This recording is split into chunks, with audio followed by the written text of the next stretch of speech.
Hello, welcome to your first lesson on writing. Throughout this year, we're going to be writing using 4 different writing styles: descriptive writing, narrative writing, expository, and argumentative writing. The first type of writing that we're going to do is descriptive. All right. So in this lesson, I'm going to give you just a brief introduction to this type of writing. All right, so first of all, what is descriptive writing? Well, this is a type of writing which includes details and information which helps the reader understand, visualize, and experience what they're reading. I'm sure you've read a book before in which the author describes the setting, and really great authors will do that in a way that helps you visualize that setting almost like it's a movie running in your head. Okay, a good author will do that, and they have specific techniques or tools that they use to help you visualize. All right, and we're going to learn how to do that, and we're going to write a descriptive piece ourselves before the end of the quarter. All right, so how do we write descriptively? Well,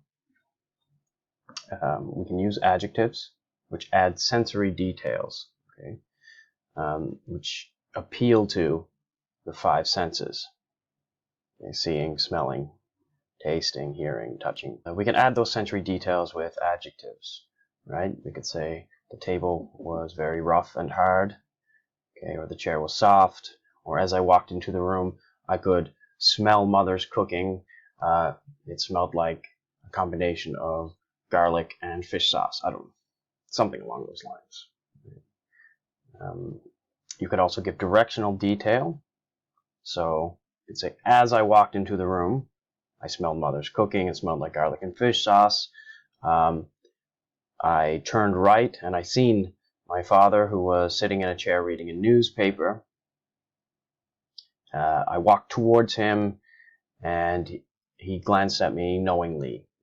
Something along those lines again. So give directional detail, walk straight, turn right. What do I see when I turn right, etc. You can use prepositional phrases. I just used one a moment ago. Walk toward my father. All right. My mother placed a carton of eggs on the counter. So on the counter would be the prepositional phrase. We'll talk more about prepositional phrases in a different lesson. You can also make use of figurative language. So that's like metaphors, similes, hyperbole. Again, we will go into more detail about figurative language in a future lesson.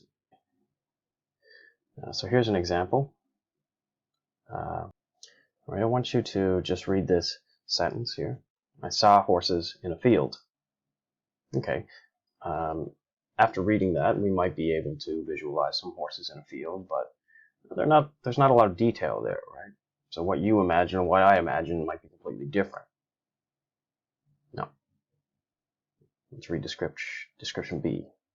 I saw 4 horses in a grassy field. Their soft, elegant coats were the color of milk chocolate. Behind the horses was a lake which reflected the sky, as blue as a shining sapphire. The only sound that could be heard was the wind whistling through the trees which stood at the edge of the lake. All right, so now if I just read that and I don't see the picture, but I visualize it, it might be very similar to what you visualize when you read this because of all of the descriptive detail that the writer has added. All right, now what I want you to think about is, what exactly did the writer of this piece do, okay, that helped you visualize, that helped you experience, okay, that helped you see this image or the scene in your head. Okay, so that's what I want you to think about. What did the author or the writer of this piece do specifically which helped you visualize this scene? Okay, so I want you to think about that. I want you to write it down, and we will discuss it in class. So that's all for this lesson. Thank you very much.